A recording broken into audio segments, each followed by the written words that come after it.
തിരുവനന്തപുരം പേട്ടയിൽ നിന്ന് കുട്ടിയെ തട്ടിക്കൊണ്ടുപോയി എന്ന് പരാതി. നാടോടി ദമ്പതികളുടെ 2 വയസ്സുകാരിയായ മകളെയാണ് കാണാതായത്. പോലീസ് പരിശോധന നടത്തുന്നുണ്ട്. ആർ അനന്തകൃഷ്ണൻ വിവരങ്ങളുമായി ചേരുന്നുണ്ട്. അനന്തൻ, എപ്പോഴാണ് സംഭവം? എന്താണ് സംഭവം? ലാൽകൃഷ്ണൻ, ഇന്ന് പുലർച്ചെ 1 മണിയോടെയാണ് തിരുവനന്തപുരം നഗരത്തിൽ നിന്ന് കുഞ്ഞിനെ കാണാതായത്. പേട്ടയ്ക്കും ആൾ സയൻസ് കോളേജിനും ഇടയിൽ റോഡരികിൽ കഴിയുന്ന നാടോടി ദമ്പതികളുടെ കുഞ്ഞിനെയാണ് കാണാതായത്. 2.5 വയസ്സാണ് കുഞ്ഞിന്. ഈ നാടോടി സംഘം റോഡരികിൽ കിടന്ന് ഉറങ്ങുകയായിരുന്നു. ഏതാണ്ട് 1 മണിയോടെ ഈ അച്ഛനും അമ്മയും എഴുന്നേറ്റ് നോക്കുമ്പോഴാണ് കുഞ്ഞിനെ കാണാതായി എന്നുള്ള വിവരം അറിയുന്നത്. 2.5 വയസ്സുള്ള പെൺകുട്ടിയാണ്. ഉടൻ തന്നെ അവർ ബഹളം വെക്കുകയും അവിടെ നിന്ന് നാട്ടുകാർ ഇവരെ പോലീസ് സ്റ്റേഷനിൽ എത്തിക്കുകയുമായിരുന്നു. തുടർന്ന് പോലീസ് അപ്പോൾ തന്നെ അന്വേഷണം ആരംഭിച്ചു. പക്ഷെ ഇതുവരെ കുഞ്ഞിനെ കണ്ടെത്താൻ കഴിഞ്ഞിട്ടില്ല. ഈ നാടോടി ദമ്പതികൾ വർഷങ്ങളായി ഈ തിരുവനന്തപുരത്ത് ഈ പേട്ട ഓൾ സയൻസ് കോളേജിന് സമീപം ടെന്റ് അടിച്ച് താമസിക്കുന്നവരാണ്, റോഡരികിൽ താമസിക്കുന്നവരാണ്.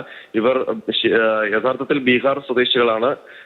അവർ ഹൈദരാബാദിലായിരുന്നു ദീർഘകാലം. അതിനുശേഷമാണ് കുറച്ച് വർഷങ്ങൾക്ക് മുമ്പ് തിരുവനന്തപുരത്തേക്ക് എത്തിയത്. ഇവർക്ക് 4 കുട്ടികളാണ്, 3 ആൺകുട്ടികളും 1 പെൺകുട്ടിയും.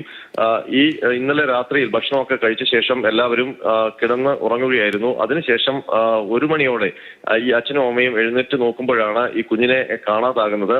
ഉടൻ തന്നെ ഇപ്പോൾ പോലീസിൽ വിവരം അറിയിച്ചു. പോലീസ് ഇപ്പോൾ വ്യാപക പരിശോധന തിരുവനന്തപുരം നഗരം കേന്ദ്രീകരിച്ച് നടത്തുകയാണ്. CCTV ദൃശ്യങ്ങൾ പോലീസ് പരിശോധിക്കുന്നുണ്ട്. ഈ കുഞ്ഞിന്റെ അച്ഛനും അമ്മയും പറയുന്നത് ആ സമയം ഒരു ശബ്ദം കേട്ട് എഴുന്നേറ്റത്. ആ ശബ്ദം കേട്ട് എഴുന്നേൽക്കുമ്പോൾ ഒരു ആക്റ്റീവ സ്കൂട്ടർ പെട്ടെന്ന് കടന്നു പോകുന്നത് കണ്ടു. അതിൽ 2 പേരുണ്ടായിരുന്നു. ആ സ്കൂട്ടറിലെത്തിയവരാകണം കുഞ്ഞിനെ. അവരുടെ പ്രതികരണം, ആ മാതാപിതാക്കളുടെ പ്രതികരണം എത്തിയിട്ടുണ്ട്. അത് എന്താണെന്ന് കേട്ടതിന് ശേഷം തിരികെ എത്താം.